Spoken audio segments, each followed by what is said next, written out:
여러분 안녕하십니까? 시사쇼 이것이 정치다의 윤종호입니다. 검찰이 김용 민주연구원 부원장을 구속 기소했습니다. 이어서 이재명 대표의 최측근인 정진상 정무조정실장의 자택과 사무실에 대해서도 압수수색에 나섰습니다.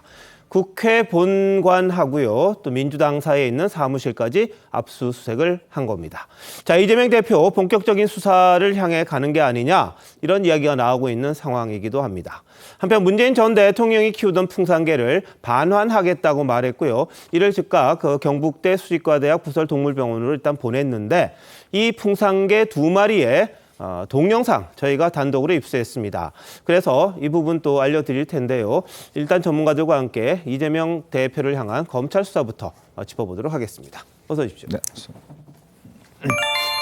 네, 검찰의 대장동 수사 속도가 점점 빨라지고 있습니다. 이 대표의 가장 가까운 측근이라고 불리는 김용 민주연구원 부원장을 기소한 지 하루 만에 또 다른 측근인 정진상 당대표 정무조정실장에 대한 압수수색도 시작을 했습니다. 자, 검찰이 어디까지 할지 지켜봐야 할 부분인데요. 관련 영상 준비했습니다. 김용 부원장은 오랫동안 믿고 함께 했던 사람인데 저는 여전히 그의 결백함을 믿습니다.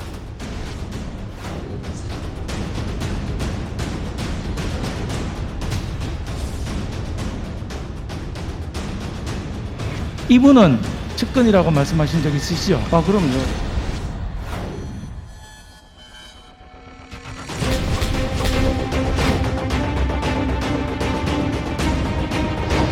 저희의 입장은 이동규의 진술 말고는 어떠한 객관적 증거도 없다는 것입니다. 어딜 들어갑니까? 당장 나오세요. 당직자 여러분, 절대로 문 열어주지 마십시오. 그리고 어딜 들어갑니까?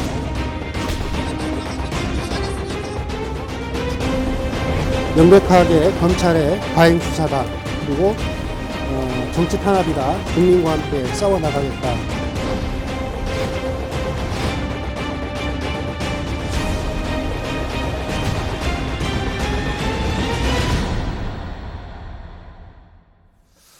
네, 자, 김용 전 부원장, 김용 부원장과 그리고 정진상 실장에 대한 혐의, 도대체 뭔가 저희들이 한번 정리해봤습니다. 일단 검찰이 김용 부원장에 대한 구속 기소 공소장에 들어있는 부분들입니다. 검찰은 김만배 씨의 지분 절반을 주기로 약속한 정황이 있다, 이렇게 지금 판단을 하고 있습니다. 근데 김만배 씨가 갖고 있는 대장동 개발 이익이 49% 본인이 보유를 하고 있습니다. 그중에 지분의 절반이 김용, 정진상, 유동규의 몫이다, 이렇게 검찰에서는 판단을 하는 겁니다.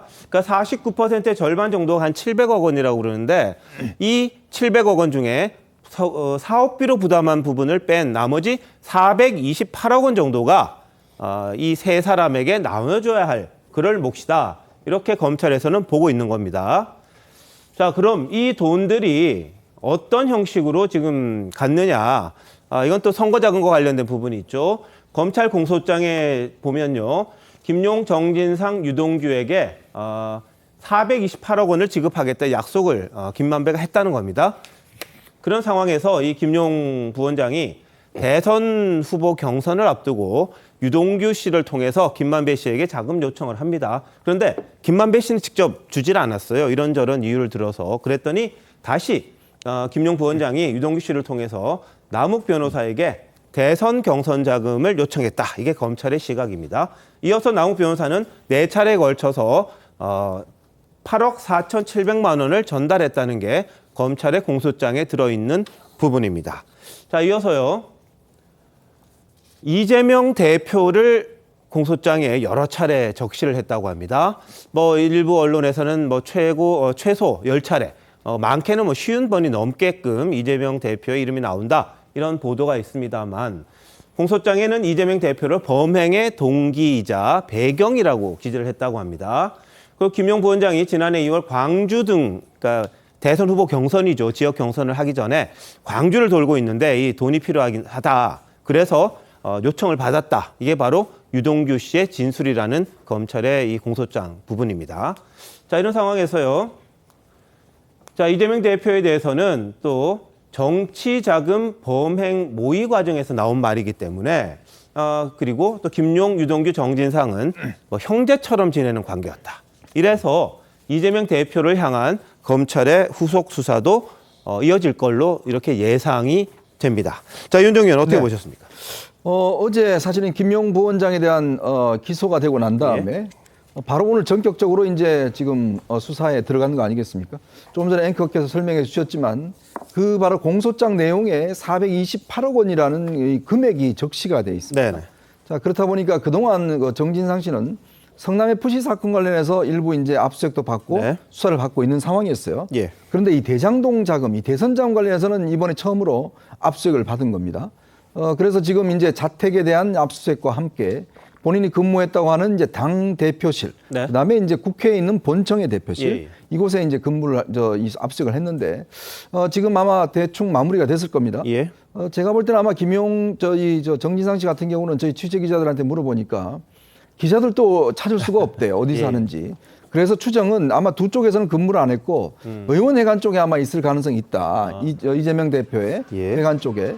그런 뭐 이야기도 있습니다. 네. 아마 별로 성과는 없었을 겁니다. 왜냐하면 이분이 기자들이 다 지키고 있기 때문에 당사와 이 그 국회에는 잘 나타나지 않는 건지 아니면은 뭐 몰래 있는 건지 모르겠지만 어쨌거나 이번에 검찰의 신호는 일체의 어떤 그 판단 없이 이 수사를 직격하겠다. 더군다나 정진상 실장에 대한 수사는 사실 이재명 대표의 거의 턱 밑까지 왔다라고 보여지거든요. 왜냐하면 김용 부원장만 하더라도 이제 성남시의원을 하면서 어떤 관계가 이루어졌는데 이 정진상 씨는 변호사 시절부터 사무장을 했습니다. 그리고 그 이후부터 예. 정치 과정 모든 과정에 실제로 함께했고 실제 뭐 이야기를 들어보면 성남시나 경기도에 있을 때 각종 회의를 할 때 사실상 정진상 씨가 주도를 했다는 이야기가 있습니다. 예. 그만큼 이재명 대표의 뜻을 누구보다도 잘 알고 있고 그거를 전달하는 역할을 했다 이런 게 보여지거든요. 네. 뭐 그런 면에서 보면 아마 정진상 씨에 대한 수사 자체가 예. 굉장히 좀 급물살을 탈지 않겠는가. 드디어 이번에 압수수색에 내온 내용이 보면 결국 뇌물죄입니다. 예, 예, 그렇죠. 이거는 상당히 좀 형량이 크죠. 알겠습니다. 정 실장에 대한 압수수색 영장이 이렇게 돼 있다고 합니다.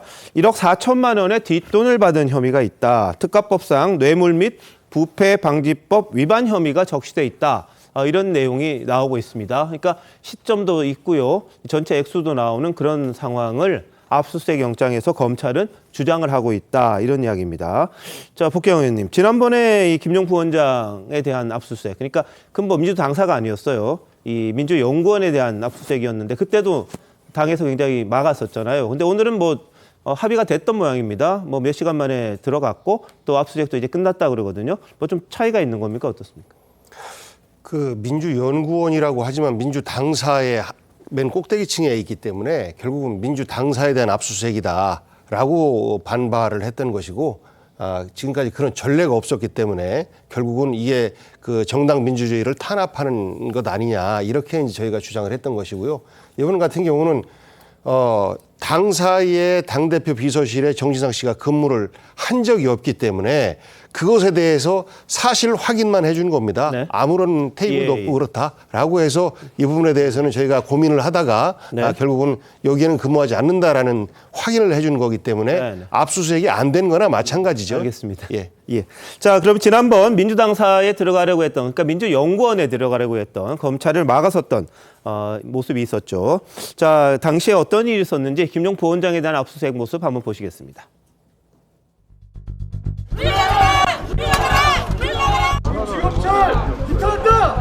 정말 압수수색 할 때는 어딘 줄 알아요? 윤석열 대통령 장모 최씨야. 여기서 근무한 적도 별로 없는 사람을 이제 3시간 있었다는 사람을 뭘 집기가 그런 있다고 분들의 오냐고. 자료를 보는 걸 왜 막으십니까? 이거. 아무런 문제가 없다면 저희가 가서 확인하고 하면 되는 거 아니겠습니까? 그때가 지금 상황 이 판단을 해. 하는 것 자체가 굉장히 정치적이십니다.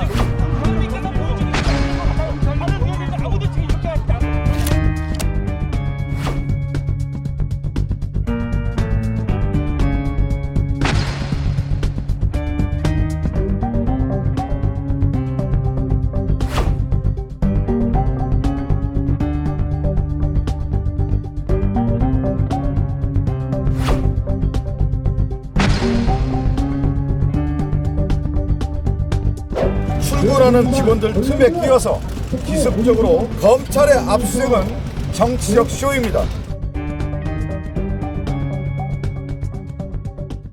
네, 지난번에 저렇게 민주당에서는 막았었고요. 그렇지만 나중에 들어갔습니다. 뭐 다른 직원이 문을 열고 들어가는 사이에 같이 들어간 부분이 있고요.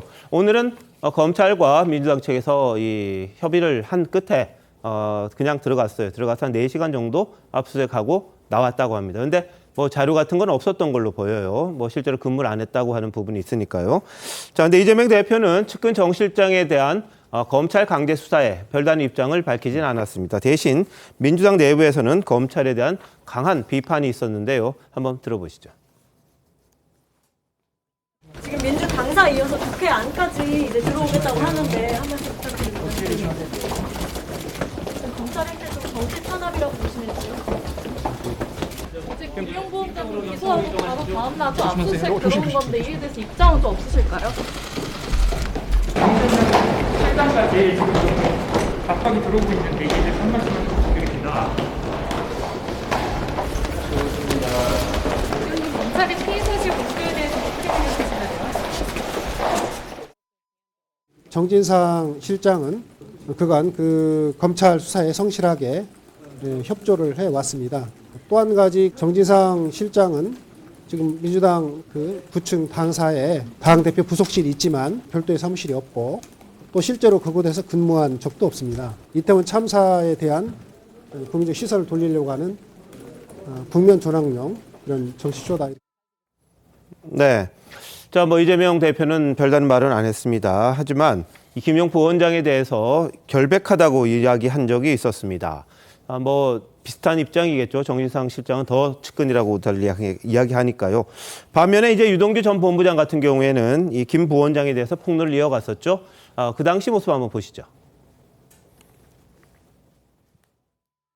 대선 자금 운운하는데 불법 자금은 1원 본 일도 쓴 일도 없습니다. 김용 부원장은 오랫동안 믿고 함께 했던 사람인데 저는 여전히 그의 결백함을 믿습니다.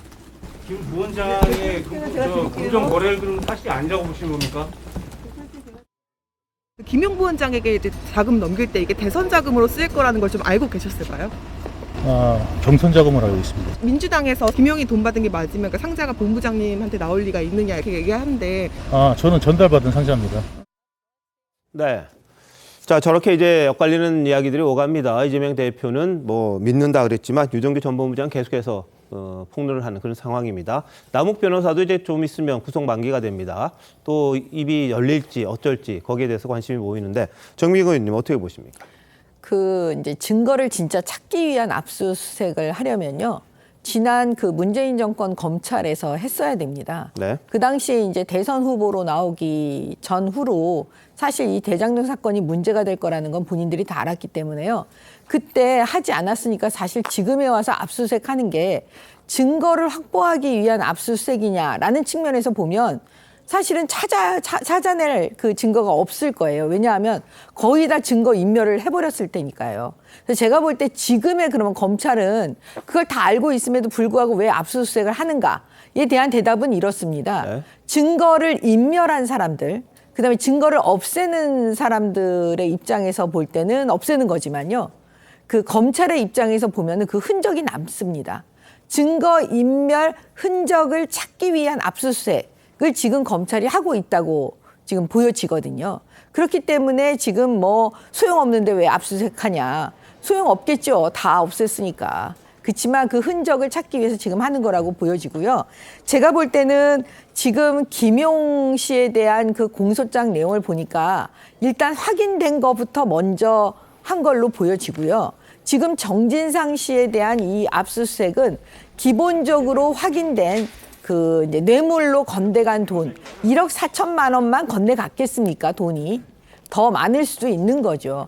근데 확인된 부분만 먼저 그 압수수색 영장에 그 설시를 해서 그 부분부터 이제 수사가 진행되는 걸로 지금 보여지거든요. 네. 근데 좀 아쉬운 건 그 당시 검찰이 정말 제대로 된 검찰이라면 문재인 정권 때 이 대장동 부분은 확실하게 압수수색을 했어야지 그 인멸할 시간을 다 줬다는 거. 증거 없애는 그 시간을 다 줬다는 게 너무 지금 좀 아쉽습니다. 안타깝습니다. 네. 자, 근데 공소장에서 이제 눈에 띄는 부분이 김만배 씨가 본인 친인척 명의로 보유하던 대장동 지분 가운데 24.5%는 김용, 정진상, 유동규 몫이다. 이렇게 이야기했다는 부분입니다. 그 돈이 그러면 과연 누구를 향해 가는 것이었는가? 거기에 대한 의문이 좀 있습니다. 작년 이른바 정영학 녹취록에 보면 김만배 씨가 이런 이야기를 하죠. 천화동인 1호 배당금 절반은 그분 것이다. 이런 이야기가 나옵니다. 그런 보도가 있었습니다. 당시에도 이제 실소유주 의혹이 있었죠. 그러나 김만배 씨는 그분은 없다. 이렇게 부인도 하면서 이게 과연 누구 것일까? 다들 궁금해합니다. 자, 그때 이야기 한번 보시죠. 천화동의 1호 절반은 뭐 그분 것 이런 말에 대해서는 그분이 누구예요? 그 천화동이 이루는 의심할 여지 없이 그 화천대유 소속이고 화천대유는 제 개인 법인입니다. 그 말은 어떤 맥락에서 나온 말인가요? 더 이상의 어떤 구사업자 갈등은 번지지 못하게 하려고 하는 차원에서 그렇게 말했습니다.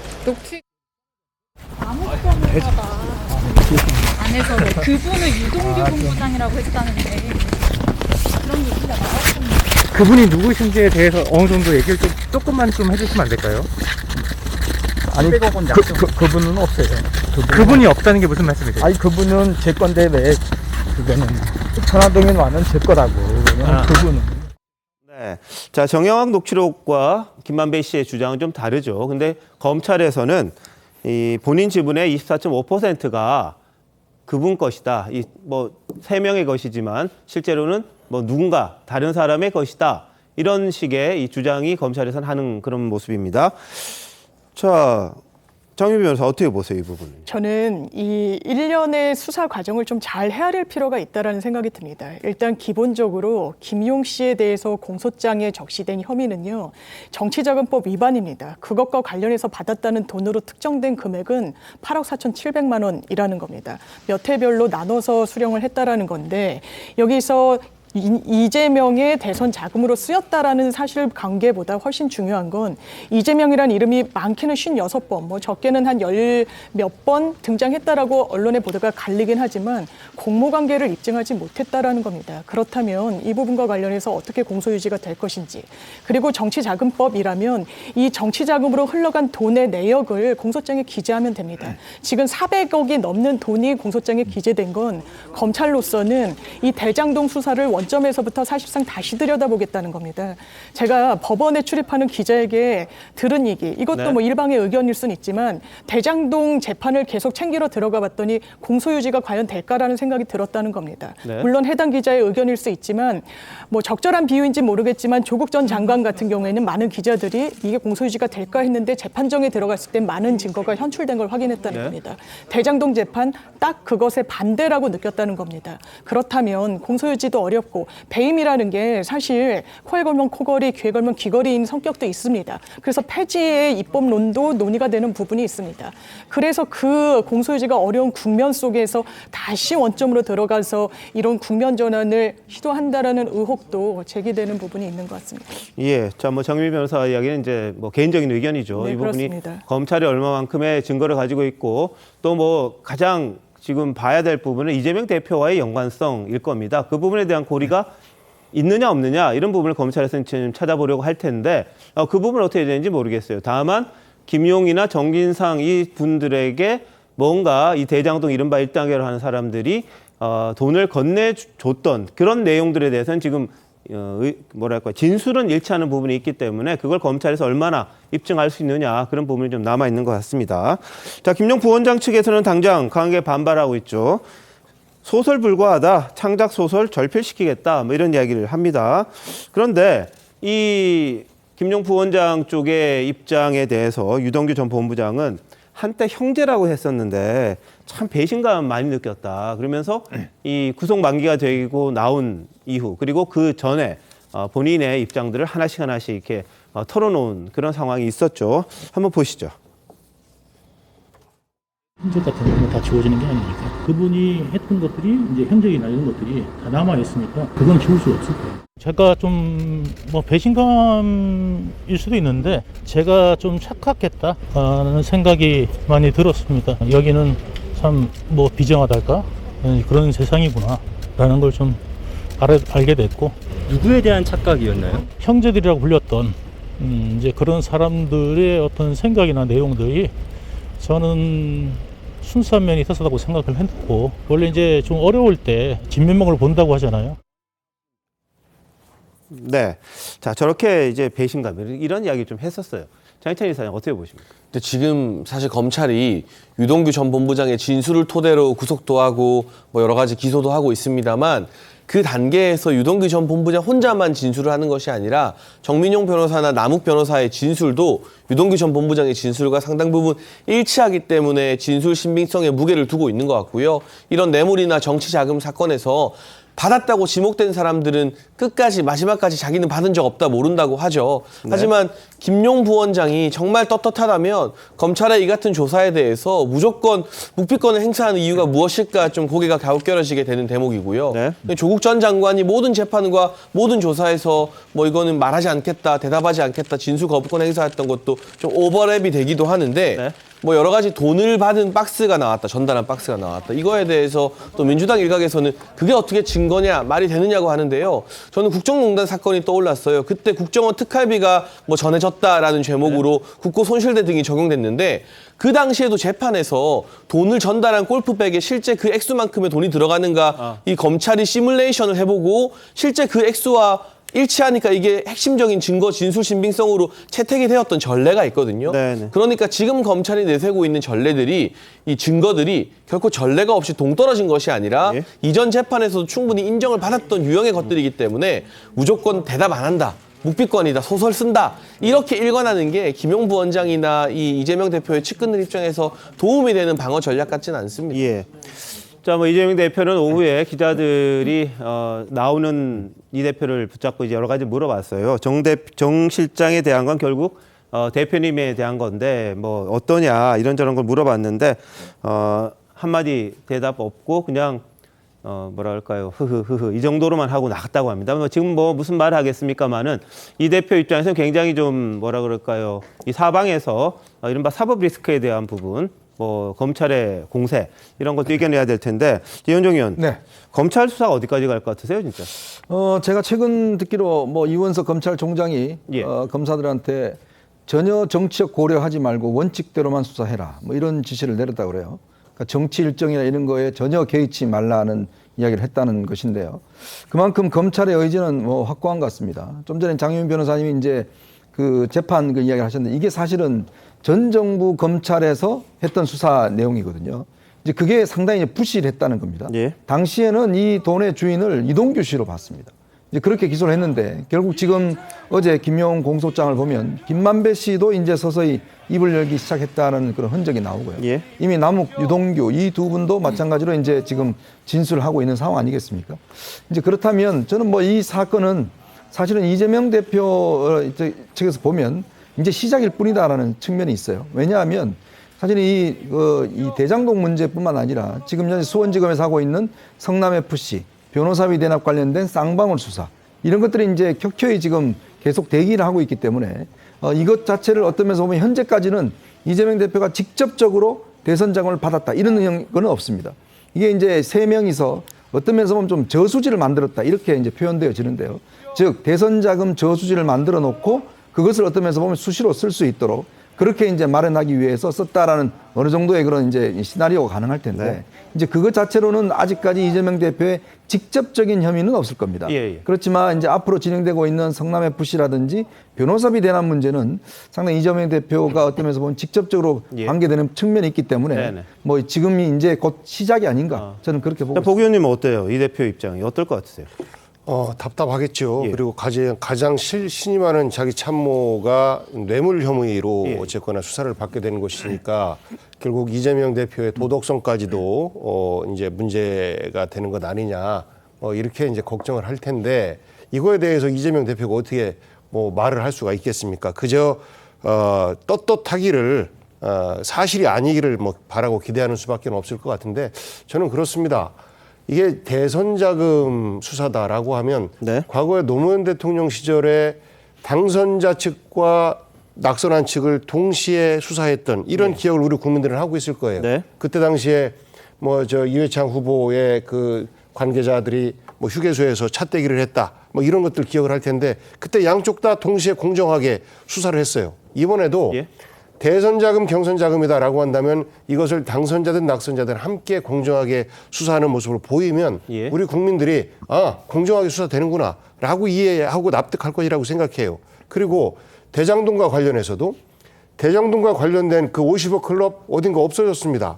그리고 윤석열 대통령의 부친의 집을 김만배 씨 누나가 매입했다. 객관적 사실이거든요. 이런 것들에 대해서 의혹을 풀어줘야 되는 것들이 수사 과정에서 함께 나와야 되는데 전혀 나오지 않고 있어요.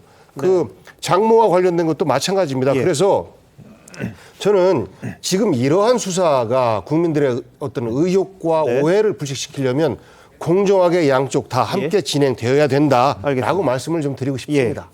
자, 이재명 대표 민생 그리고 이태원 참사와 관련된 행보를 하면서 민심을 얻으려고 애를 씁니다. 오늘 용산 서방서를 찾아서 간담회를 진행했는데 이게 또 마음대로 안 됐어요. 한번 보시죠. 고생하셨습니다. 많습니다.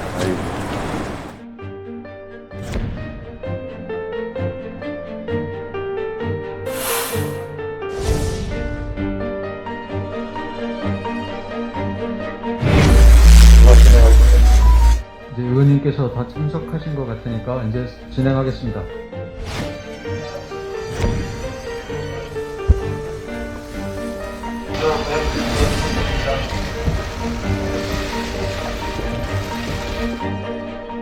일선 소방서는 항상 24시간 출동에 대비하고 있기 때문에 이 점 양해 부탁드리겠습니다. 제가 간단하게 질문을 드리려고 나름대로 이렇게 작성을 하는데요. 쓰다가 저도 이렇게 눈물이 막 복받쳐가지고요.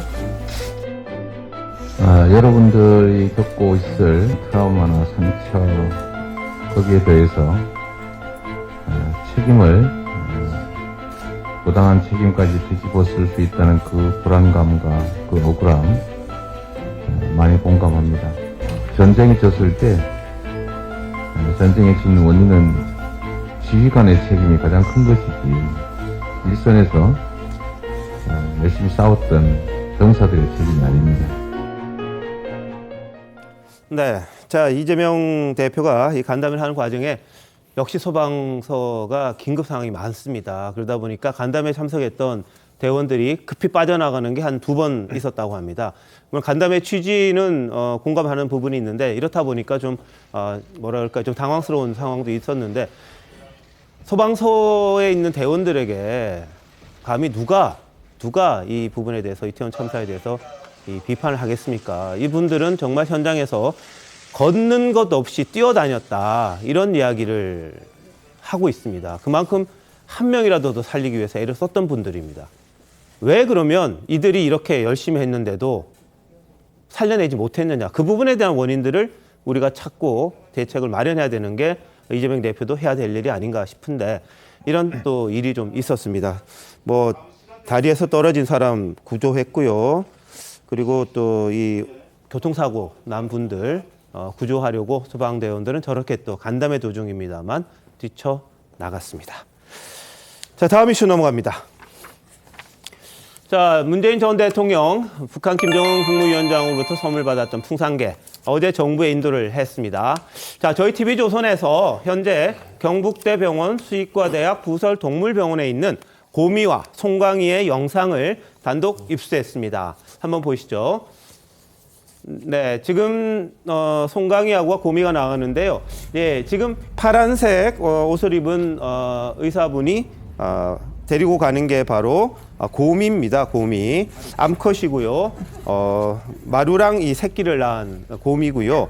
그리고 하얀색 옷을 입은 가운을 입은 의사가 데려가는 게 바로 송강이입니다. 수컷인데 근데 송강이가 좀 몸이 안 좋다 이런 이야기가 좀 일부에서는 나오고 있어요. 뭐 수술을 받았다 이런 부분도 언급이 되고 있는데 하여튼 지금 경북대 수의과대학 부설동물병원에 2마리가 가 있고요. 이 2마리의 모습을 저희들이 단독으로 지금 입수를 해서 조선 NS에서 취재한 내용을 저희가 단독으로 입수를 했습니다. 지금 보면은 그래도 이렇게 다니는 거 보면은 이 날씨도 괜찮은 것 같고 배변도 하고 배설도 하고 이렇게 많이 움직이는 모습을 볼 수가 있습니다. 자, 이 2마리 개가 어떻게 될지에 대해서는 아직까지 결정된 건 없습니다만 지금 이 경북대 수의과대학 부설동물병원에서 이 풍산개 2마리의 건강 상태를 점검을 하고 그 다음에 어떤 방식으로 위탁을 할 건지에 대해서도 지금 논의를 할 걸로 보입니다. 이건 정부 차원에서 해야 될 부분입니다만 문재인 전 대통령이 정부에 반환한 풍산개 2마리의 산책 모습을 저희 시사쇼 이것이 정치다가 단독으로 영상을 입수했습니다. 자, 전 모습 지금 보고 계시고 있고요. 자, 문 전 대통령 반환하겠다고 한 지 하루 만에 돌려보냈는데요. 자, 이거 어떻게 보십니까, 이현정 의원님? 예, 송강이하고 보니까 참 마음이 짠한 느낌이 많이 듭니다. 아마 반려견들 키우시는 분들 같은 경우는 더 아마 가슴이 아프실 것 같아요. 지난 2018년 한국에 와서 청와대에서 그래도 새끼도 한 7마리 낳고 네. 행복하게 지냈고 또 문재인 대통령이 가족처럼 그렇게 살고 있다라고 거듭 이야기를 했지 않습니까? 근데 지금 이 법령 때문에 지금 이렇게 다시 돌려보냈고 네. 제가 수의사들 분들한테 들으니까 특히 이 풍산개는 주인한테 대한 충성심이 강해서 주인하고 떨어지면 굉장히 좀 불안 증세라든지 잘 못 먹고 이런 증세가 있다고 그래요. 네. 특히 아마 지금 한 마리는 보통 이제 그 꼬리가 쭉 이게 내려지면 상태가 좀 안 좋다고 이렇게 이야기를 합니다. 그러니까 좀 안타까운데요. 근데 모르겠습니다. 이게 지금 법령 관련해서는 여러 가지 이야기가 있을 수 있겠지만 그렇지만 이런 지금 풍산개 2마리를 왜 갑작스럽게 쿨하게 물론 모르겠습니다. 사람은 쿨하게 이렇게 보냈을지 모르겠지만 결코 풍산개는 쿨하지 않는 것 같아요. 그거는 우리가 정말 반려견들의 어떤 마음이나 요즘은 사실은 반려견 키우는 분들은 다 가족처럼 키우거든요. 아마 저 모습 보시면서 모르겠습니다. 문재인 전 대통령은 쿨하게 보냈다고 이야기하지만 어디로 보냈지, 어디로 갈지 모르는 저 지금 2마리가 지금 현재 임시로 저렇게 돼 있는 것이고 간다면 이제 서울대공원은 갈 수가 있을 텐데요. 글쎄요, 과연 저 2마리에게 최선의 선택이었는지 저는 정말 좀 납득이 되지 않는 측면이 있습니다. 알겠습니다. 지금 보시는 영상을 보면 풍산개 2마리, 송강이와 봄이 모두 꼬리 이렇게 올라가 있긴 합니다. 올라가 있는데 이 상태를 보신 한 수의사분은 한 마리가 좀 상태가 안 좋다 이런 말을 하셨다고 해요. 근데 저희들이 알 수가 없으니까 일주일 동안 검진도 하고 상태를 보고 이 2마리 개의 건강이 어떤지 다시 한번 알 수 있을 기회가 있을 텐데요. 지금 경북대 수의과대학 부설동물병원에 이 보관에 지금 가서 지금 점검을 받고 있는 풍산개 2마리의 모습 저희들이 보여드리고 있습니다. 자, 근데 2마리가 어디로 갈지는 이제 아직 결정이 안 됐습니다. 이런 가운데 대통령실 관계자는 이 2마리를 윤 대통령 부부가 관리할 수도 있을 거다 이런 이야기를 했다고 하는데요. 지난 3월에 윤 대통령이 했던 말이 있습니다. 한번 보실까요? 나도 저 검찰총장 그 임명장 받으러 들어갔을 때 차담을 하는데 내 처가 그 강아지 보고 싶다는 말을 하려고 그래서 내가 발로 이렇게 찼다고. 주인이 바뀌면은 강아지는 좀 일반 물건하고 다르죠. 그거는 나는 오히려 키우던 주인이 계속 키우는 게 맞지 않나 싶은데 아주 하신 건 저한테 주신 다음 내가 잘 키우고. 네, 자 이렇게 이야기했습니다. 놔두고 가시면 잘 키우고 그랬는데 실제로 문재인 전 대통령과 만났을 때는 정서도 있으니까 같이 데려가는 게 어떻겠느냐 이런 말도 하긴 했었습니다. 자, 정윤미 변호사 어떻게 보십니까? 사실 이게 단순히 개를 파양했다라는 개념은 맞지 않습니다. 아무리 이제 동물이어도 대통령 기록물로 이 법적으로 평가를 받는 그런 상황입니다. 개인 소유가 아닙니다. 그렇기 때문에 이걸 위탁해서 받을 수 있는 근거 법령이 전혀 없습니다. 윤석열 대통령께서 이 부분과 관련해서 위탁할 수 있는 근거 규정을 만들어 만들어주겠다고 했지만 국무회의에 번번이 의결되지 않았다는 거 아니겠습니까? 쿨하게 돌려보는 게 아니라 이런 부분과 관련해서 왜 쿨하게 행동하지 못하냐라고 입장을 냈었던 겁니다. 이걸 왜 파양이란 개념으로 200만 원 때문에 이런 돈 이야기를 하면서 전직 대통령을 굳이 모욕해야 되는 겁니까? 이것의 핵심은 국가 소유 어떤 이 동물에 대해서 관리 주체 정부고 문재인 대통령에게 맡기고 싶다면 그렇다면 근거법령을 만들어달라는 게 그의 무리한 요구입니까? 그건 너무나 당연한 겁니다. 대통령실의 반응도 이해할 수 없습니다. 윤석열 대통령 또한 임의로 입양할 수 없습니다. 왜? 대통령이 아닌 개인이 아닌 정부, 국가의 소유이기 때문입니다. 저는 생각이 조금 다른데요. 지난 3월 29일에 개정된 시행령을 보게 되면 대통령 기록물 관리와 관련해서 동물과 식물 등의 대통령 기록물 필요에 의한다면 다른 기관에서 더욱 효율적으로 관리할 수 있다고 인정될 때 다른 기관의 장에게 이관하여 관리할 수 있다고 합니다. 물론 민주당에서는 문재인 전 대통령, 전직 대통령이 어떻게 다른 기관의 장일 수 있겠느냐라고 말합니다만 우리가 전직 대통령 비서실이라는 별도의 기관을 두고 거기에 들어가는 예산이 있습니다. 그렇기 때문에 이 2022년 3월 29일에 개정한 시행령 2조에 의해서 제6조 3-2항에 의해서 전직 대통령 비서실에서 대통령 기록물을 이관받아서 키울 수 있는 법적 근거는 이미 갖췄다는 게 행안부의 입장인 것 같고요. 다만 여기에 제2항까지만 들어가 있고 제3항이 아직 통과되지 않았는데 바로 이 제3항 부분에 한 달에 약 250만 원에 달하는 반려동물 양육비나 위탁 운영비, 인건비가 들어가 있는 부분이거든요. 결과적으로도 비용과 상관없이 지금 계속 키우고 싶어 하신다면 2022년 3월 29일에 통과된 이 대통령 기록물 시행령 제6조 3-2항에 의거해서 전직 대통령 비서실에서 송강이와 곰이 계속 키울 수 있다고 봅니다. 그런데 이걸 돌려보내겠다고 말씀하시고 하루 만에 바로 경북대 병원으로 가게 한 것은 글쎄요, 다른 어떤 이유를 대셔도 이 비용과 관련된 부분이 빨리 개정되지 않는 부분에 대한 불만을 애꿎은 반려동물에게 표출하신 거 아닌가 싶어서 상당히 씁쓸할 뿐입니다. 사실이 조금 달라서 그 입법 예고된 부분에 있어서는 그동안은 기관에만 위탁할 수 하게 돼 있었는데 개인에게 위탁할 수 있게 돼 있고 여기에 대해서 위탁 비용을 줄 수 있도록 하는 근거 규정을 마련한 것이고 250만 원이라고 하는 이런 예산은 그런 위탁 비용에 따른 사업 예산으로 별도로 잡히게 되는 거겠죠. 그래서 돈 문제가 거기 나오는 건 아니고요. 알겠습니다.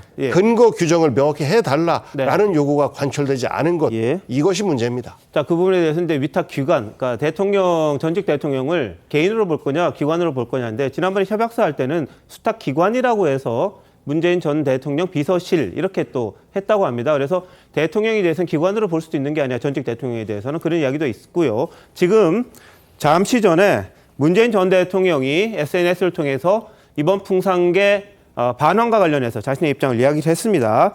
뭐냐면 고심을 했다. 처음에는 이 반려동물이 이 대통령 기록물로 이관되는 건 초유의 일이었고 인적 물적 시스템 안 돼 있어서 가장 핵심적인 게 뭐냐. 그런데 뭐 알다시피 풍산개의 정서 이런 것도 감안해서 본인이 일단 맞는 걸로 했다. 뭐 윤석열 대통령도 반려견을 키우기 때문에 그런 부분에 대해서 이해가 있었다. 이렇게 이야기를 했습니다. 자, 키울 수 있을 때까지 한번 감당해보자. 이런 생각을 했다는 거고요. 그래서 그 다음에 이제 시행령이라든지 이런 게 갖춰지면 이제 안정적으로 할 수 있었겠지만 이게 안 돼서 지금 상황이 이렇게 된 거다. 그러고요. 자, 한 가지 이런 이야기를 했습니다. 사료값 이야기를 하는데 지금까지 양육에 소요된 인건비, 치료비, 모든 비용 퇴임 대통령이 부담해온 사실 아는지 모르겠다. 그리고 심지어 풍산개들을 양산으로 데려오는 비용, 대통령 기록관이 지정한 장소까지 데려다주는 비용, 이런 비용도 모두 부담을 했다. 지난 6개월간 대통령 기록물인 반려동물들을 무상으로 양육하고 사랑을 쏟아준 것에 오히려 고마워해야 할 일이다. 이렇게 이야기를 했습니다. 자, 입양 파양 말하는데 입양할 수 있으면 당장 본인이 키우겠다. 이런 입장도 지금 밝혔어요. 입양이 불가능하기 때문에 지금 이 대통령 기록물에서 해제하는 게 힘들기 때문에 소유권이 못 넘어오기 때문에 그런 입장이다. 이런 이야기를 했습니다. 그리고 자신에게 입양해 줄 수 있는 것이 아니라면 현 정부가 책임지고 반려동물답게 잘 양육 관리하면 될 일입니다. 이런 입장을 밝혔습니다. 자, 지금 이제 협약서를 보면 이 송강이와 고우미가 사망할 때까지 위탁하는 걸로 지금 돼 있는 걸로 알려져 있어요. 그래서 뭐 사실상 입양과 같은 형식 아니냐 이런 이야기를 했습니다만 문 전 대통령은 지금 위탁 관리하고 있다는 입장을 명확하게 밝힌 것 같은데 정미경 의원님 어떻게 보세요? 저는 좀 황당하다는 생각이 들어요. 왜냐하면 그 당시에 만약에 그 떠날 때 이제 대통령으로서의 이제 임기를 마치고 떠나실 때 만약 이거를 그때 정리하지 않고 간 이유는 결과적으로는 저 협약서를 맺었기 때문으로 보여지거든요. 네. 그러면 뭐냐? 그 당시 국민들은 문재인 대통령이 개를 엄청 좋아하는구나. 결국은 가족으로 생각하고 데려가는구나. 이렇게 다 생각을 했어요, 국민들은. 근데 지금 보니까 그게 아니었구나. 대통령이 개를 그렇게 좋아하는 분이 아니었나 보다. 이런 생각도 들고, 그 다음에 또 사료감 얘기가 나올 수밖에 없는 게요. 그 당시에 협약서를 보면 수탁기관 해가지고 다 정상적으로 지금 그 계약서가 다 되어 있습니다. 네. 그럼 지금에 와서 달라진 건 하나도 없어요. 그 당시랑. 다만 이제 그 정부가 예산을 주지 않는 거. 그거 말고는 달라진 게 없거든요. 결국은 예산 문제 때문에 개를 포기하는 걸로 보여지는 거예요. 그러면 지금 전직 대통령이기 때문에 문제인 겁니다. 그 다음에 이 강아지를 선물한 사람이 누구냐면 김정은이기 때문에 사실 문제인 거예요. BBC에서는 이렇게 보도를 했습니다. 문재인 대통령이 그 김정은이 선물한 그 개를 포기했다고. 이렇게 이미 외신이 보도를 하고 네네. 있어요. 그 다음에 홍준표 이제 현 시장께서 이런 얘기를 했습니다. 아니, 개 3마리도 건사를 못하는 대통령이었나. 그런 분에게 5년에 우리 대한민국을 맡겼나. 정말 이게 참담하다는 그런 느낌을 지금 얘기하고 계시는데요. 네네. 사실 우리 국민들 중에서 개 진짜 사랑하시는 분뿐만 아니라 그냥 일반 국민들도 아니 이게 뭔가 그럼 여태까지 그 강아지에 대한 사랑을 온몸으로 국민들께 표현하신 분 맞나 이런 생각이 들거든요. 네. 정말 좀 황당합니다. 예. 좀 지나친 표현이신 것 같고요. 그러니까 현재 문 대통령께서 개 2마리와 고양이를 키우고 있습니다. 예. 그리고 말씀하신 것처럼 지금이라도 입양할 수 있다라고 하면 대환영이다라는 입장을 밝히고 계세요. 문제는 그때 당시로 이제 돌아가 보면 그 윤석열 대통령 당선자 시절에 이 개 2마리를 어떻게 할 거냐. 이건 대통령 기록물인데 그러니까 없었던 사례였기 때문에 서울대공원으로 보내는 것도 개한테도 너무 가혹하다. 네. 이렇게 이야기를 해서 그럼 결국은 키우던 사람 입장에서 볼 때는 또 문재인 대통령 사람이니까 가서 하는데 법적인 문제를 어떻게 해결할 것이냐라고 해서 법적인 문제를 해결하기 앞서서의 협약서를 통해서 해결했던 것이고 네. 최대한 빠른 시간 내에 법적인 문제를 해결해 주는 것으로 이렇게 약속을 했던 거예요. 예. 정치적 약속이죠. 윤석열 대통령과의. 그런데 지난 6월 17일 날 입법 예고를 해놔놓고 예. 그리고 나서 아무런 이유 없이 이게 국무회의에 어떤 그 상정이 안 되고 있는 것에 대한 그동안에 어떤 문제 제기들이 진행되고 있었는지 모르겠습니다. 속으로. 네. 그런데 이것에 대한 불만을 문재인 대통령께서 예. 그렇다면 이렇게 공식적이고 법적인 지위를 부여하지 못한다라고 하면 내가 불법으로 계속해서 이 개 2마리를 위탁하고 있을 수는 없다라고 판단을 내린 것이라고 생각해요. 이것이 핵심인 것이지 네. 돈 얼마 주시오라고 하려고 이렇게 하겠습니까? 알겠습니다. 그 부분에 대해서는 지금 논란이 있습니다. 이 수탁하는 과정에서 지금 현 상태에서도 그냥 가능하다라는 주장도 있고요.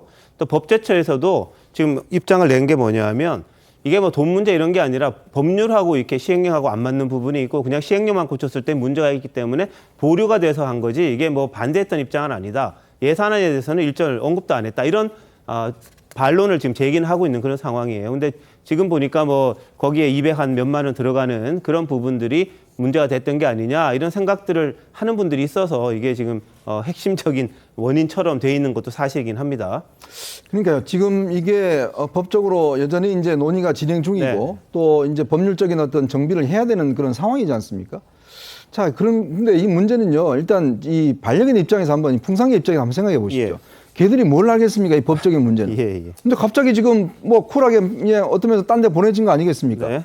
저는 문재인 전 대통령이 이 문제를 이렇게 어떤 면에서 보면 과격한 방식으로 해결한다는 건 참 이해할 수가 없어요. 왜냐하면 자, 일단 본인이 지금 키워왔지 않습니까? 네. 자, 그리고 본인이 사실 뭐 지금 전직 대통령 예우에 관한 법에 따라서 한 달에 지금 1,400만 원 그 세금을 제하지 않고 받고 여러 가지 지금 활동비나 그다음에 보좌관 3명, 그다음에 운전기사, 그다음에 뭐 의료비 등등 많은 혜택을 받고 있습니다. 자, 그렇다면 이 부분은 두 마리를 키우면서 정부하고 협상할 수도 있는 문제 아니겠습니까? 근데 이걸 그냥 바로 돌려보내면서 이렇게 본인의 입장을 이야기한다는 것 자체가 저는 잘 이해가 되지 않아요. 더군다나 이 풍산개는 생명이지 않습니까? 한 생명을 어떤 면에서 보면 한 키우던 데서 다른 데로 보내버리고 그럼 알아서 법적으로 해결하라. 이런 방식이 과연 타당할까요? 그리고 지금 저 우희종 수의과 교수도 이야기를 했지만 그런 방식의 해결 방식을 한다는 것 자체는 저는 이 동물들에게는 굉장히 폭력적인 방식입니다. 과연 법률적인 문제를 여전히 논의되고 있는 문제를 이런 방식으로 해결하는 게 최선인가? 저는 절대 그렇게 보지 않습니다. 알겠습니다. 어제 운영위에서 이제 민주당 진성준 의원도 이 부분을 지적을 했어요. 문 전 대통령이 어떻게 사료값 아깝다고 풍산개를 반환하는 거냐. 이렇게 김대기 대통령 비서실장과 설전을 벌였는데 한번 보시죠. 그리고 실장님, 풍산개 문제와 관련해서도 답변 똑바로 하세요. 제가 문재인 대통령이 사료값이 아깝다고 반환하겠다고 하는 겁니까? 제가 그렇게 말했습니까? 얼버무리지 말고 똑바로 얘기하세요. 제가 그렇게 말했습니까? 그 분야에 대해서 그렇게 말을 안 했잖아요. 그 분야에 대해서 전문가가 아니어서 말 못한다 이렇게 얘기하지 않았습니까? 제가요? 다시 얘기합시다. 대통령이 외국으로부터 받는 제가 그렇게 말한 적 없어요. 저도 문 대통령 저도 잘 알아요. 대통령이 외국으로부터 받는 선물이 개인의 선물입니까? 국가의 선물입니까? 국가의 선물이죠. 그래서 그게 국가 기록물 그게 국가 기록물로 돼 있는 거죠. 가지고 갈 수 있습니까? 없습니까? 없죠. 대통령 기록물이죠? 예. 대통령 기록물을 문재인 대통령에게 정식으로 국가가 분양한 적이 있습니까? 없습니까? 대통령 기록물인 풍산개를 정부가 문재인 대통령에게 분양한 적이 있어요? 없어요? 자, 지금 뭐 분양 개념은 아닙니다. 왜냐하면 소유가 대통령 기록관으로 돼 있기 때문에 그렇게 돼 있습니다만 다만 위탁을 하는 형식이긴 하죠. 근데 사실상 협약서에 보면은 송강이와 고미가 생존 때까지는 위탁하는 걸로 돼 있기 때문에 사실상 분양과 같은 형식 아니냐 뭐 이런 이야기는 할 수는 있을 것 같아요. 어떻게 보세요? 그러니까요. 용어의 차이예요. 왜 진성준 의원 같은 분이 말장난하시는지 모르겠어요. 입양이냐 파양이냐 위탁이냐 위탁 일방적 해지냐 이 차이일 뿐입니다. 이 반려동물 입장에서 내용적으로 달라지는 건 하나도 없어요. 입양인 것과 평생 위탁인 것. 그 풍산개 입장에서 이게 뭐가 다릅니까? 지켜보는 국민들 입장에서 뭐가 다르죠? 국가에서 분양한 적 없다라고 진성준 의원이 저렇게 소리를 치시는데 국가에서 평생 위탁 계약을 맺었잖아요. 이게 입양이라는 말과 사실상의 어떤 법률적 용어 차이인 것이지 실질적으로 다른 게 뭐가 있죠? 그 근거가 3월 29일에 개정한 시행령을 통해서 지금 다 갖춰졌다고 또 주장하고 있는 거 아니겠습니까? 그런데 단지 입양이 아니다라는 그 단어의 차이만 가지고 뭔가 안 되는 걸 그동안 문재인 전 대통령이 억지로 위법하게 데리고 있었다라고 주장하는 건 그냥 말장난일 뿐입니다. 알겠습니다. 문재인 대통령 이제 그만하자 이런 입장도 이제 표출했습니다. 풍산개 2마리 송강이와 고미를 둘러싼 이런 논쟁이 지금 상황에서 뭐가 의미가 있겠느냐. 본인의 입장을 쭉 이야기를 하고 이제 그만하자 이런 입장도 같이 이야기를 그만하신 건 좋은데 문제는 일단 지금 풍산개 저 2마리가 지금 수의과 병원에 있잖아요. 이 논쟁 제가 말씀드렸듯이 이 논쟁을 하려면 문 대통령이 이 논쟁을 시작하시면 좋은데 왜 저 2마리를 일단 저렇게 보내놔 버리는 상황에서 그만하자 그러면 저 2마리는 어떻게 합니까? 이제 그런 문제가 생기잖아요. 이게 생물이고 물건이 아닙니다. 물건이 아니기 때문에 지금 많은 반려견 키우는 분들이 어떤 면에서 이 부분에 대해서 굉장히 마음이 아파하고 분노하시는 이유가 바로 그 지점이 있는 거예요. 알겠습니다. 자, 이 부분은 이제 보시는 분에 따라서 입장이 다를 수는 있습니다. 근데 다만 문재인 전 대통령이 가족이라고 이야기했던 송강이 그리고 고미를 위탁받은 개로 생각을 했던 것 아니냐. 본인의 가족이라기보다는 위탁받아서 자기가 관리하던 개인데 더 이상의 그 관리가 어려운 상황이어서 다시 반환하는 그런 개념으로 이제 본 게 아니냐. 근데 과거에 이야기했던 것과 그럼 좀 차이가 있지 않느냐 이런 지적이 있는 상황이기 때문에 이걸 뭐 그러다 옳다 이야기할 수는 없습니다. 다만 법률적으로도 문제가 있다고 문 전 대통령은 보고 이 부분에 대해서 이제 그러니까 환원시키는 조치를 했다 이렇게 이야기를 합니다만 뭐 다른 시각에서는 동물에 대해서 이렇게 매몰차게 할 수가 있느냐 뭐 이런 지적인 거죠. 이 두 가지가 서로 이제 부딪히는 부분이 있는 게 아닌가 싶기도 합니다. 자, 이런 가운데 오늘 뭐 단독 보도 하나 나온 걸 보면 윤석열 대통령 부부는 이 반려견 2마리 또 반려묘 1마리를 또 입양을 했다 이런 보도가 나왔어요. 그래서 지금 이 한남동으로 지금 옮겼지 않습니까? 모두 10마리, 유기견 1마리하고 유기묘 2마리죠. 예, 전부 10마리를 이제 반려견, 반려묘로 키우게 됐다. 이런 보도가 또 나왔습니다. 자, 어제 운영위에서는요, 민주당이 김건희 여사의 재산 공개에 장신구가 포함되어 있지 않다. 이렇게 공격을 했습니다. 그랬더니 국민의힘은 문재인 전 대통령의 부인 김정숙 여사 옷값, 그리고 개 사료값을 들어서 이를 방어하기도 했는데요. 관련해서 지난 3월 탁현민 전 비서관의 말까지 함께 들어보시겠습니다. 여사님의 의상 문제에 관해서는 사비로 진행을 한다라는 걸 원칙적으로 정하고 이 정부가 시작이 된 거예요. 사실은 뭐 관저에서 키우는 개 사료값도 대통령이 직접 부담하시는데. 장신구 옷 구매하는데 수억 원씩 쓰시는 그런 집에서 이런 반려견 사료값 몇십만 원이 없어가지고 이거를 파양한다는 게 말이 되는지 저는 굉장히 의아합니다. 몇십만 원어치 사료값이 없어서 파양을 하고 천덕꾸리 취급을 한다.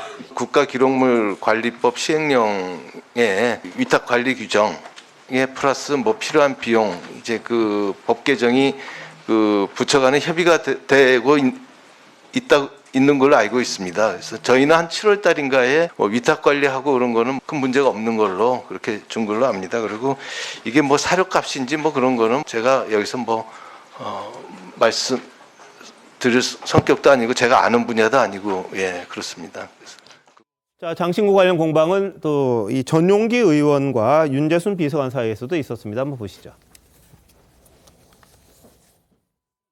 적법한 절차에 의해서 대가를 지불하고 빌린 것인지 아니면 그냥 받아서 착용을 하신 것인지 그걸 여쭤봤는데 전혀 대답을 받지 못했어요. 아니 그렇게 사적인 부분을 대비실에서 확인해야 됩니까? 뭐가 문제가 되냐면 고위공직자의 배우자도 재산신고의 대상이 됩니다. 장신구 같은 경우에는 500만 원 이상이 되면 재산신고를 해야 돼요. 재산신고에서 누락이 됐기 때문에 왜 누락되신 것인지는 확인을 해야 될 거 아닙니까?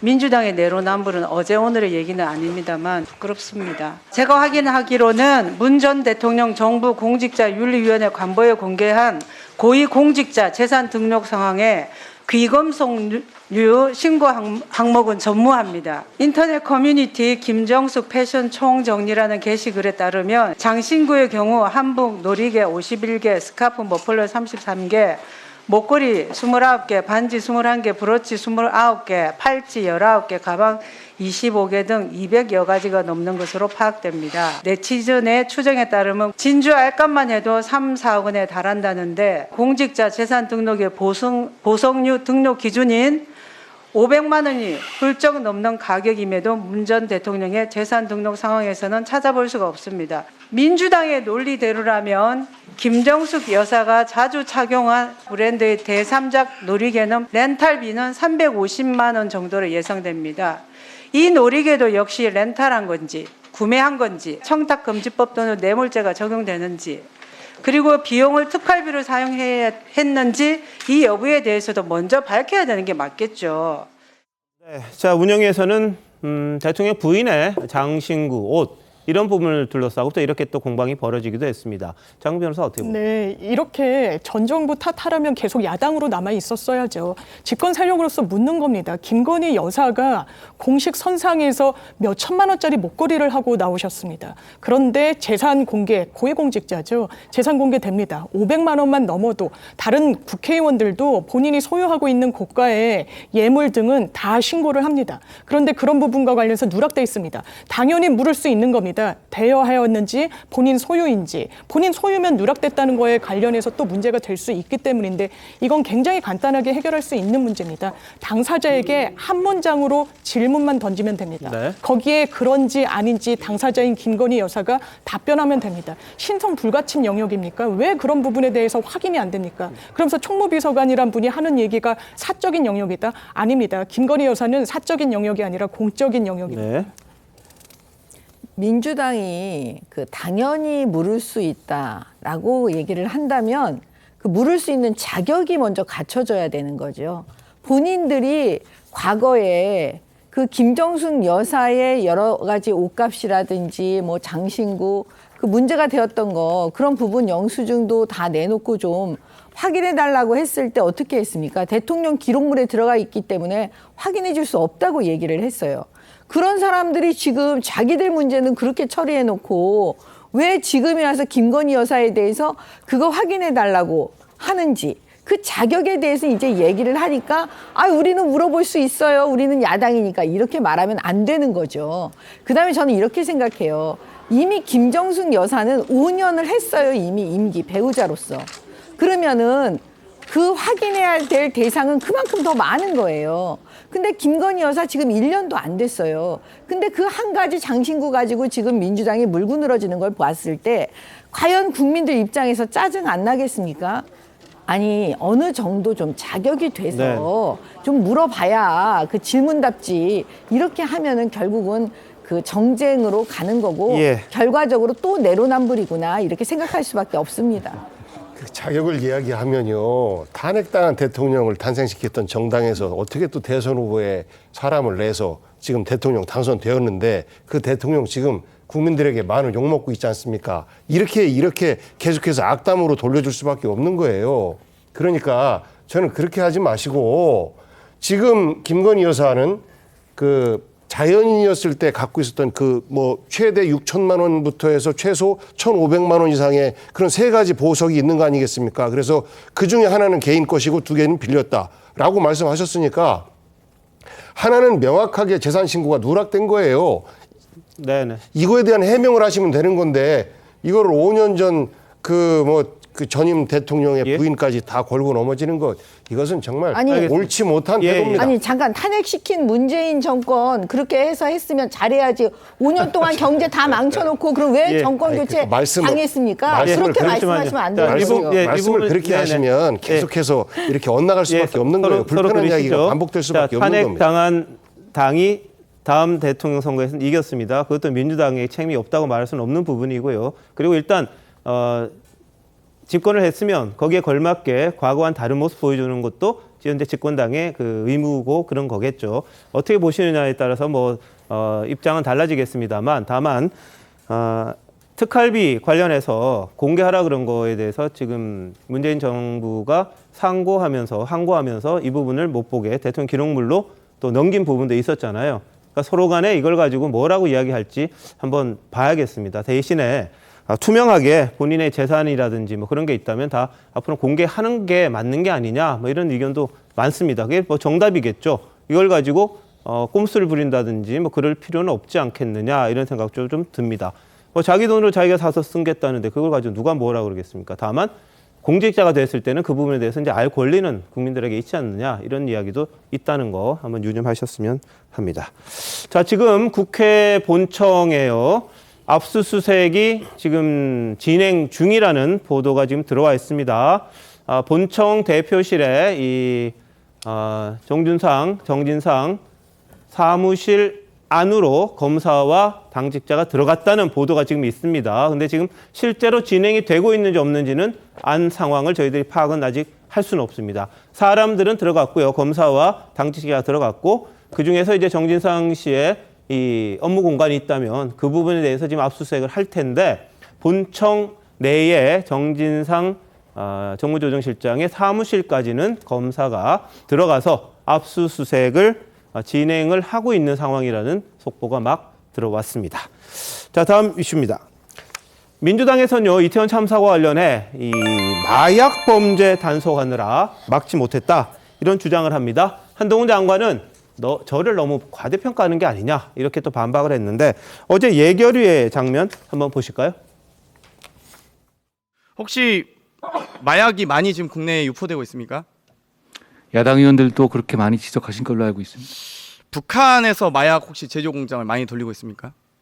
그것까지는 제가 알 수 없는데요. 여러 가지 설들이 많이 있죠. 중국에 있는 모 공장에서 북한 주민을 고용해서 마약을 대한민국에 들이고 있다라는 의혹도 알고 계십니까? 구체적 의혹을 알고 계시면 제보해 주시면 저희가 뭐 검찰에 그런 의혹들을 밝히고자 장관께서 열심히 노력하고 계신다라는 또 다른 의혹.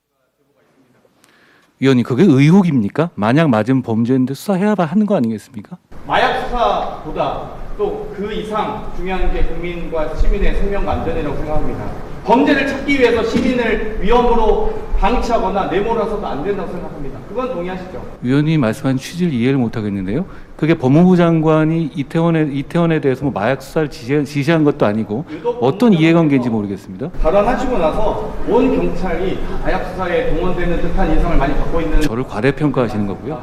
그리고 북한에 관한 마약 말씀은 어떤 근거로 말씀하시는지 좀 말씀해 주시면 좋겠습니다.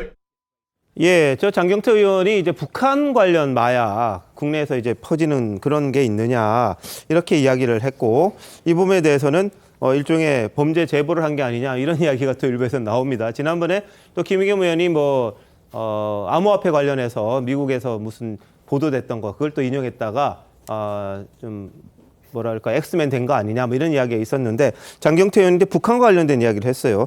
자, 이거 어떻게 보십니까? 그러면 장경태 의원이 저 사실을 알고 있다면 빨리 고발을 해야겠죠. 예. 뭐 중대한 문제 아니겠습니까? 중국에서 북한 사람들 고용해서 마약을 만들어서 우리나라에 들어온다는 것은 굉장히 중요한 문제죠. 자, 중국이요. 아편 전쟁 때문에 망한 적이 있습니다. 예. 그만큼 이 마약은요. 정말 나라를 좀먹게 하는 아주 핵심적인 것이고요. 네.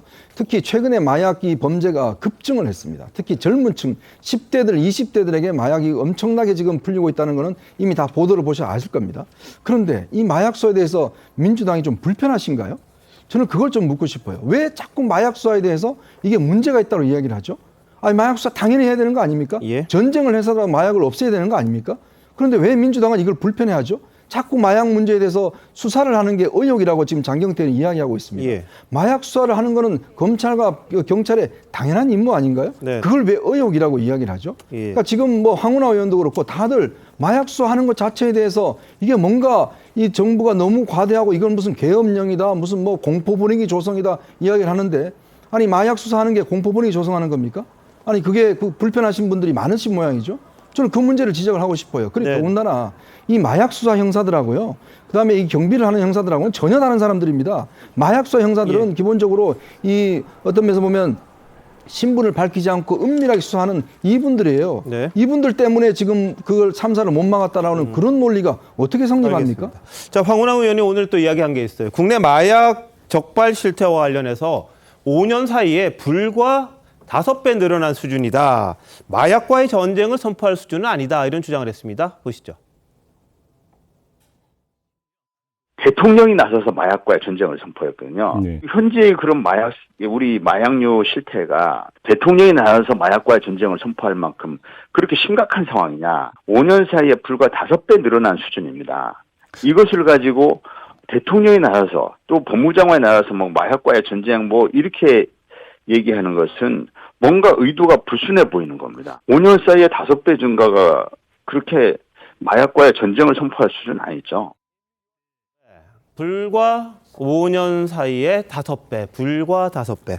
어떻게 들으셨어요, 장희찬 이사장님? 일단 5배라고 해도 엄청난 증가폭인데요. 제가 관세청 자료를 찾아보니까 황운하 의원 주장과는 사실이 좀 달랐습니다. 이제 문재인 정부가 출범했던 2017년에 관세청에서 적발된 마약이 60kg대였습니다. 문재인 정부 5년이 지나고 작년에 2021년도에 관세청에서 적발된 마약이 1270kg대였습니다. 단순히 관세청에서 적발된 이 국내로 밀반입된 마약 킬로그램만 봐도 5년 사이에 20배 넘게 적발 마약이 폭증한 겁니다. 여기에 검찰이나 경찰 단속까지 더하면 엄청난 숫자, 엄청난 양이겠죠. 5배 정도가 아니고 5배라 해도 심각한데 관세청 기준으로는 20배 이상의 마약이 늘어난 이 같은 상황에서 이거 마약과의 전쟁할 때가 아니다. 뭔가 계엄령 분위기를 조성하려고 한다는 말을 현직 국회의원이 한다는 게 더군다나 경찰 출신 국회의원이 한다는 게 참 의아하고요. 자꾸 이렇게 국가적 재난 슬픈 사고와 마약 수사를 연관 지으려 하면 할수록 왜 이렇게 마약 관련된 범죄를 자꾸 축소시키고 비호하려고 하는 거지라는 불필요한 오해를 살 수 있다는 점도 민주당 정치인들이 좀 유념해야 될 것 같습니다. 알겠습니다. 자, 황운하 의원 이 방송에 나와서 연일 이 한동훈 법무부 장관에 대한 비판을 했습니다. 그리고 국회에서 한 장관이 한 말에 대해서는 경찰의 모욕죄로 이 고소하기도 했는데 두 사람 간의 설전 한번 모아봤습니다. 엉뚱한 데 신경 쓰느라고 마땅히 예견했어야 될 위험 요소를 예측하지 못했다. 마약과의 전쟁 이런 것도 의도를 순수하게 안 본다. 김어준 씨나 황운하 의원 같은 직업적인 음모론자들이 이런 이국민적 비극을 이용해서 정치 장사를 하는 건 잘못된 거라고 생각합니다. 한동훈 장관이 무슨 근거로 저를 향해 직업적 음모론자라는 망언을 했는지 모르겠습니다. 한동훈 장관은 국민과 국회에 사과하고 당장 장관직에서 물러나야 합니다. 사과는 허황된 음모론을 퍼뜨린 사람들이 해야죠. 저는 가짜뉴스 퍼뜨린 사람들에서 반드시 끝까지 책임을 묻는 풍토가 정착되어야 한다고 생각합니다. 어제 고소장을 접수시켰습니다. 한 장관이 하는 그 언행을 보면 어떤 팬덤층을 형성하게 하려고 하는 그런 그 연예인 의식에 지금 빠져 있는 거 아닌가라는 생각이 듭니다. 관종이란 표현도 그 관심을 받고 싶어한다라는 사람을 요즘 젊은 세대들이 즐겨 쓰는 말로 저는 알고 있거든요. 예, 두 사람 간의 설정 계속해서 이어지고요. 법적 조치까지 이어질 가능성이 있습니다. 일단 고소를 했고 한동훈 장관도 황운하 의원을 상대로 모욕죄를 또 적용할 수 있다. 이런 의견도 일부에서 나오고 있습니다. 과연 바람직한가? 그건 뭐 별개의 문제긴 합니다만 어떻게 보십니까? 지금까지 보지 못한 국무위원의 모습을 우리는 보고 있습니다. 그러니까 정치인 출신이 아니면서 국회의원들과 정치인 으로 싸우는 것처럼 보여지는데 글쎄요. 이것에 대해서는 판단은 국민들이 할 것이라고 생각합니다. 과거 노태우 대통령 때 범죄와의 전쟁을 우리는 기억하고 영화로도 나왔으니까 그런 것을 통해서 불리한 전국을 돌파했던 이런 경험들을 우리는 알고 있습니다. 그래서 현재 윤석열 대통령이 당선이 되면서 대통령 행정에 대해서 잘 모르는데 정치도 모르는데 그러면 잘하는 거 뭐야? 특수통이니까 수사 하나 잘할 거야. 그러니까 현재 이런 어떤 여러 가지 위기를 극복하기 위한 방안으로서 마약과의 전쟁을 선포하면서 여기서 성과를 내려고 하는 것 아니냐. 그러면 일선에 있는 경찰들은 수뇌부가 대통령이 관심 있어 하는 분야에서 성과를 내야 승진이라든지 이런 데 유리하니까 그쪽에 집중하는 것 아니냐라는 문제 제기를 하는 것이고 민주당에서 마약과의 전쟁, 마약 수사를 반대하는 게 아니고요. 이태원 참사에서 수많은 사복경찰들이 거기에 배치되어 있고 실제 정복경찰들은 몇 명 배치되어 있지 않은 그 모습을 보면서 결국은 경찰도 국민들의 안전과 생명 이것보다는 마약 사범 잡는 데만 더 급급했던 것 아니냐라는 원인 제공을 일정 정도 한 것 아니냐라는 문제를 제기하고 있는 것입니다. 네, 알겠습니다. 마약과 그동안 하지 말아야 돼요. 그렇게 하는 건 극단론이고 마약 줄여야 되죠. 그러니까 그런데 황운하 의원 이야기하잖아요. 잠깐만요. 그러면요. 마약 수사하느라고 국민 생명은 버려도 돼요? 마약이 이런 말하고 똑같은 마약이 거예요. 국민 생명하고 연결이 안 돼 있습니까? 지금 이태원에서는 그런 거 아니겠습니까? 사복경찰들은 많이 깔아놓고 정복경찰들 없다 보니까 질서가 유지되지 제가 않은 이야기하잖아요. 마약경찰하고 경비경찰하고 다르잖아요. 잠깐만. 말을 정비군 얘기하셔서 안 돼요. 제가 지금 사실관계를 좀 말씀드리려고 그러는데 대한민국은 지금까지요. 요 최근 몇 년 이전까지요. 마약 청정국이었어요. 사실 그거는 그 온 세계가 그 지표상으로도 다 확인시켜 준 거였거든요. 근데 그러면 왜 그랬을까? 우리가 왜 마약 청정국이었을까? 그만큼 그때 당시에 검찰과 경찰이 이 마약 사범에 대해서 정말 엄격하게 했고 그다음에 그 수많은 뇌물 등의 유혹에도 넘어가지 않았다. 이런 평판을 많이 받아왔어요. 그러니까 사실 한동훈 장관 입장에서 윤석열 대통령 입장에서 사실 이 마약 사범에 대해서 관심을 가질 수밖에 없습니다. 알겠습니다. 더군다나 지금 10대, 20대들에게 이게 지금 파고 들어가는 속도가 장난이 아니에요. 그렇기 때문에 사실은 이 마약과의 전쟁해야 되는 게 맞아요. 알겠습니다. 자, 마약, 이태원 참사 서로 연관관계가 있느냐 보시는 분 따라 다를 수는 있습니다. 다만 그러니까 같은 선상에서 이것 때문에 이게 안 되고 또 이것 때문에 저게 안 되고 그 부분은 아닌 것 같아요. 여하튼 균형을 잡아야 될 거고요. 이태원 참사에 대한 원인 규명 반드시 해야 되고 그게 만약 마약 때문에 그랬다면 그것도 문제가 되겠죠. 근데 그 부분에 대한 판단은 조금 미루겠습니다. 지금 원인 분석을 하고 있으니까요. 자, 이런 가운데 국회 운영에 출석했던 김대기 대통령 비서실장 청담동 술자리 논란과 관해서 이 정면 반박을 했습니다. 한번 보시죠. 7월 19일 화요일 날 윤석열 대통령 청담동 술자리 의혹 점점 커지고 있다는 것 들어봤습니까? 그 신문에서 보고 그저께 가짜 뉴스로 제보자가 지금 대통령실에서 이거 어떻게 대처하고 있습니까? 그거는 전혀 근거 없는 이야기로 우리도 전혀 근거 없는 얘기기를 바랍니다. 그렇지만 의혹이 증폭되고 있어요. 국회에서도 여러 번 한동훈 장관이 말을 이겁니다. 했고 7월 완전히 19일, 그 위치 확인도 못했잖아요. 그러니까 어느 술집인지. 그러니까 구체적으로 얘기를 하고 있어요. 구체적 어느 술집이죠? 그러니까 일정을 공개할 수 있습니까? 그날 당일 윤석열 대통령의 일정을 공개할 수 있어요? 거기 안 가셨어요. 그러니까 일정을 공개할 수 있어요, 없어요? 그 아마 사무실에 계신 걸로 아는데 아니 그 가짜 뉴스에 그러니까 우리가 일정을 그렇게 공개하고 말할수록 우리는 대통령이 갔을 리가 없다고 생각하지만 그렇게 말하니까 더 국민들이 의혹의 시선으로 보는 겁니다. 그러니까 갔을 리 대통령 없다고 비서실장의 생각하세요. 역할 중에 하나가 진짜예요. 그런 의혹들을 이렇게 이제 공방에 왔습니다. 뭐 대통령 일정, 가짜 뉴스에 공개할 수는 없다 그런 이야기를 했고요. 또 오늘 새로 나온 보도 하나가 뭐냐면 한 유튜브가 이야기한 건데 이 청담도 술자리 의혹과 관련해서 첼리스트가 등장하죠. 이제 첼리스트가 뭐 SNS에 많은 자신의 연주 장면을 올렸는데 이게 다른 사람 연주에 그냥 손만 움직였다. 립싱크가 아니라 핸드싱크다. 뭐 이런 일종의 이 폭로가 나왔습니다. 그랬더니 이분이 뭐 이 SNS상에 있던 영상을 다 비공개로 돌렸다. 이런 보도가 나왔습니다. 뭐 전형적인 일종의 뭐 메신저 공격이긴 합니다만 이런 부분에 대해서 이제 서로 간에 논란이 있는데 김대기 실장은 근무했다. 그날 밤에 이런 이야기를 했어요. 자, 장희찬 이사장, 이 부분이 계속 커지는 겁니까? 어떻게 되는 겁니까? 차라리 공개하면 어때요? 안 커지죠. 이 부분이 그런가요? 커지지 않죠. 예. 1달러 문제를 어떻게든 키워보려는 강두구 의원의 노력이 좀 눈물겨워 보이고요. 다만 이런 가짜뉴스가 횡행한다고 해서 거기에 맞춰서 주요 보안 사항인 대통령 일정을 공개하는 게 하나의 전례가 되어버리면 그거야말로 국격의 문제 아니겠습니까? 사실 대통령이 최근에 이 주요 종교계 지도자들 만나서 오찬하면서 이태원 참사 이후 우리 사회를 어떻게 위로할지 하는 행보도 보이고 있는데 그 오찬 행보도요. 대통령실에서 기자단에게 풀하기 전까지는 다 비공개로 진행되고 있어요.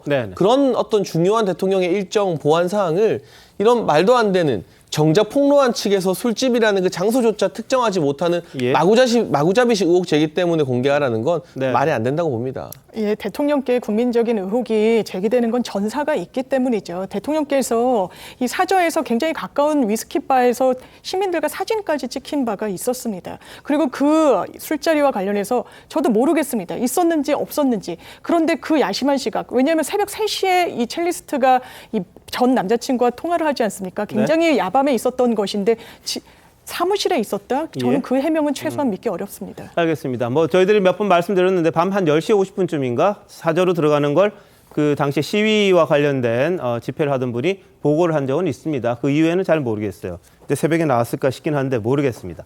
차라리 다 공개하는 게 어떻겠느냐 그런 이야기도 있습니다만 고소고발 들어갔으니까 이 부분에 대해서도 뭐 수사가 되지 않을까 싶습니다. 자, 이런 가운데 청담동 술자리 의혹을 제기했던 김의겸 민주당 대변인 뭐 실수가 또 나왔습니다. 뭐냐 하면 최근 주한유럽연합 EU 대사와 이재명 대표가 만났습니다. 브리핑을 했는데 일단 들어보시죠.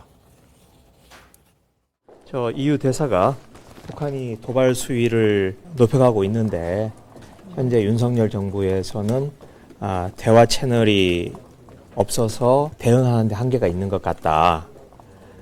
자신이 대사가요. 2005년부터 쭉 한국에서 일을 하고 지켜봐 왔는데 김대중 노무현 대통령 때는 긴장이 고조가 돼도 대화 채널이 있었기에 교류를 통해서 해결책을 찾을 수 있었는데 지금은 그렇지 않다. 네, 다시 말해서 윤석열 정부가 북한 도발에 대한 대응에 한계가 있는 것 같다 이런 브리핑을 했는데 자, 페르난데스 대사가 내 말이 잘못 인용, 왜곡됐다, 유감스럽다 이런 이야기를 했다고 합니다. 외교부에 네. 일종의 항의를 했다는 건데 바로 외교부를 통해서 이런 항의를 전달해 왔다고 합니다. 자, 김의겸 대변인은 일단 제1당의 지금 대변인이고 기자 생활 한 30년 했습니다. 그렇다면 이게 국가가 국가 간의 만남입니다. 그러면 어떻게 발표를 해야 되는지 기본적으로 상식적으로 알아야 되는 거 아닌가요? 이런 발표는 양쪽이 다 합의를 해서 문구까지도 정해서 그렇게 합의하는 것이 상식입니다. 그 상식을 벗어나서 더군다나 어떤 면에서 보면 현 정부에게 불리한 그런 내용 자체를 저렇게 일방적으로 발표해버리니 나중에 또 사과를 했다고 합니다만. 알겠습니다. 글쎄요, 참. 자, 김의겸 대변인이 오늘 사과 입장문을 냈어요. 과거 정부와 현 정부를 비교하는 그런 대화 없었다. 혼란을 안겨드린 것에 대해 이유 대사님께 심심한 사과의 말씀드린다. 이렇게 했다고 하네요. 잠시만요. 대한민국 이슈의 중심 시사쇼 이것이 정치다. 여기까지입니다. 내일 다시 찾아뵙겠습니다. 고맙습니다.